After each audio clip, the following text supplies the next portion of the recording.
This is Francesca. She is a collaborative partner with the Human Collaborative. We're really thankful for her participation with the group and everything that she shared with us. I'm really honored to present. Francesca's our next presenter. It's also 2018 Trafficking in Persons Hero Award. And here's Francesca. Eric, thank you for introducing me.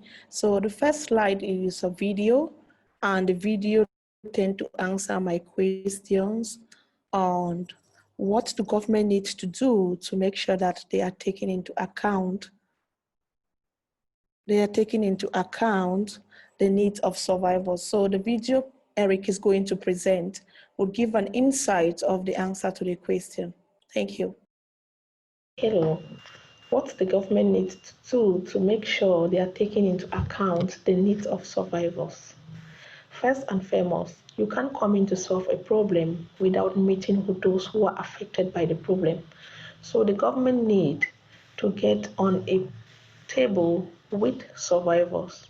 If they cannot get to survivors, actually like a crowd, they can at least select survivors leaders to be on the same table with them for they to hear their plight and to see how they can help them. So this is what I think needs to be done first before they go need. Actually, survivors are those who have gone through thin and turns and they have returned back home safely in one piece. They need a life. They need something to get themselves busy so that they can be resilient in their various communities they have settled in. So the government on its own part need to provide them with those services that they need. Maybe as survivors, the government can give them some free medical training, free medical attention, free psychosocial support, and most importantly, provide them with activities to be economically sustainable. For example, the government should open his vocational training centers for survivors to be trained there free. And with the knowledge they will gain from that centers, I think they will be ready to assimilate, to reintegrate into the various community and move on with their lives smoothly. And once again, they will not remember the tragedy they have been through. And life for them will be a turn of leaf. And Right. Thank you so much for that response, Francesca. And we have your findings available here, and then we have the other questions as well. Yeah, question 2 says that what are the most important things that survivors need for support and protection once they have been rescued?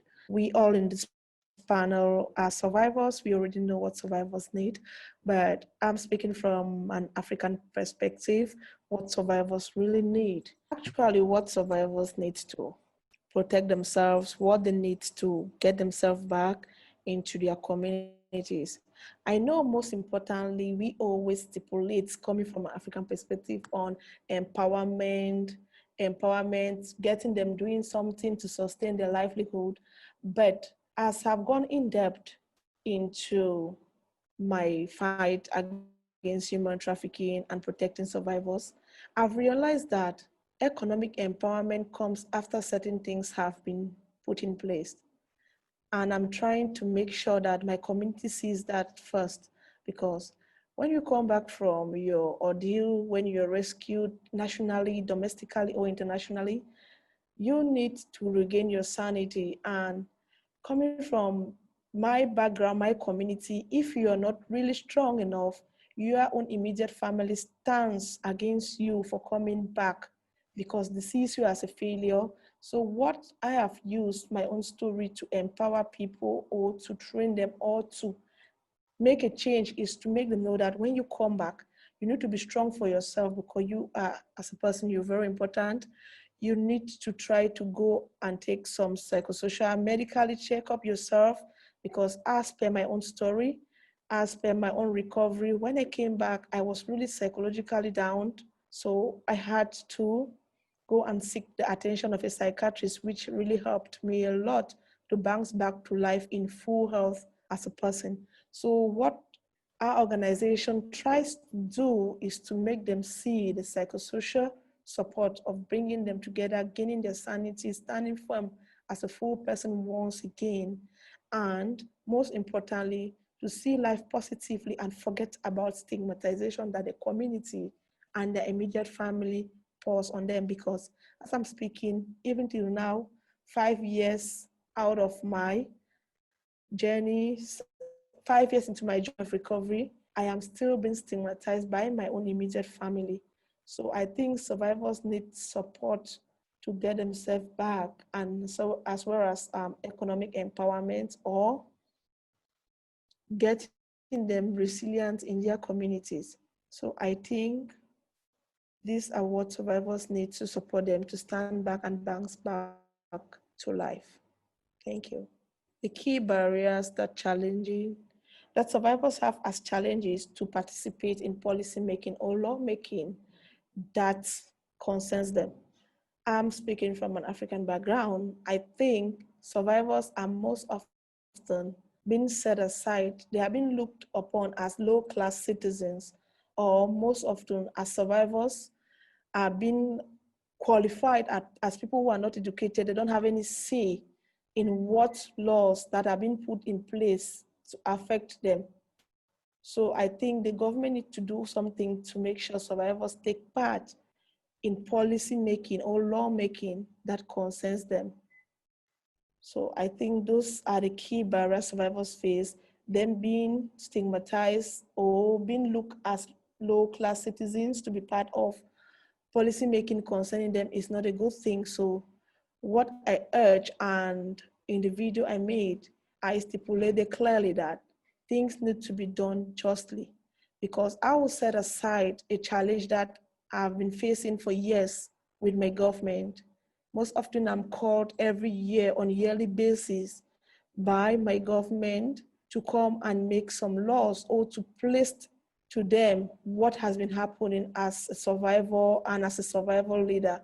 We go there, we sit on the table, we talk, survivors, leaders, and other civil society organizations leading human trafficking activities.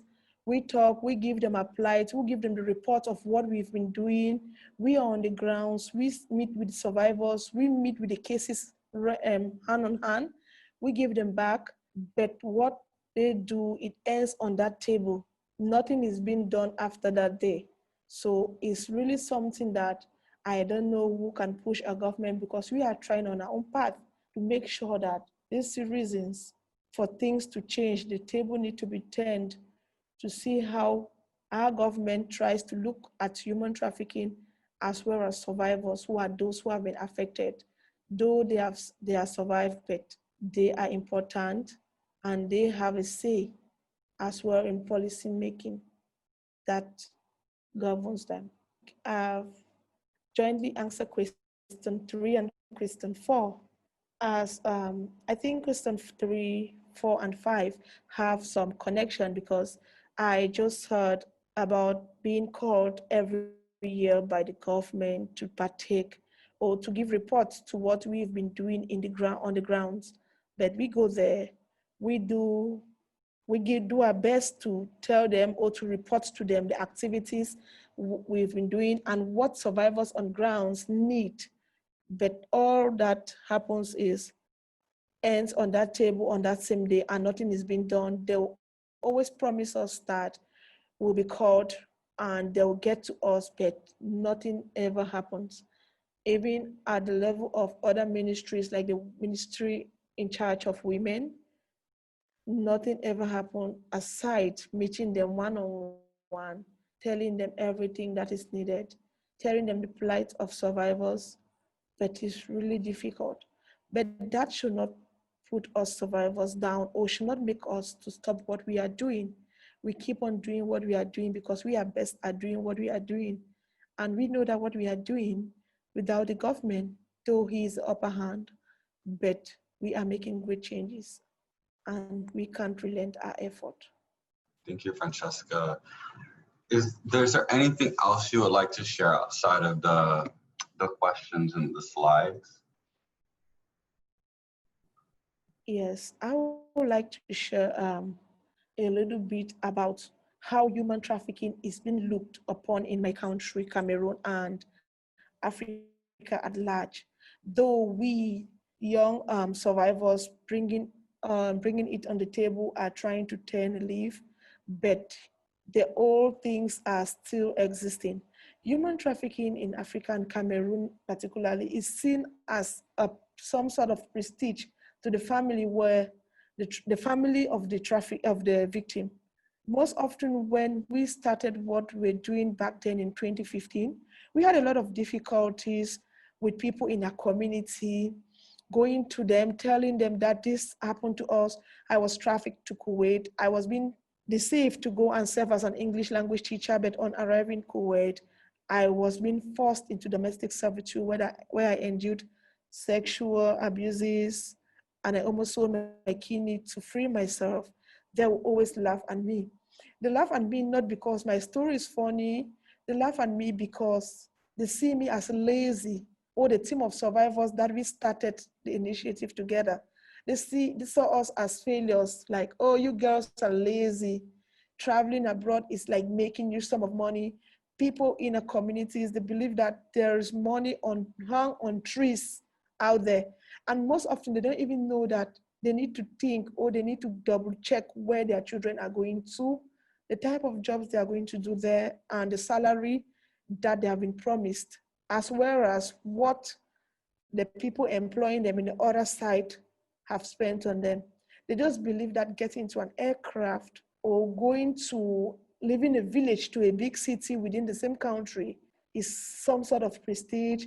It's like the family is having somebody out there, so they are on a different level, like a higher level in that community.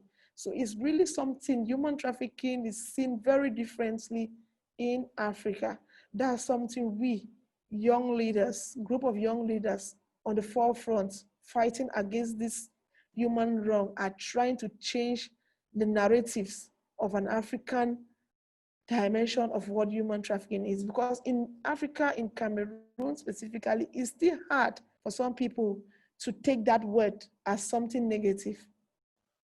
So I just want to throw more light and try to make people in the US, people joining us in Seattle, in Washington State, to see that this is how the thing is in our own community. But we are working hard to make sure that they come to reality. Thank you.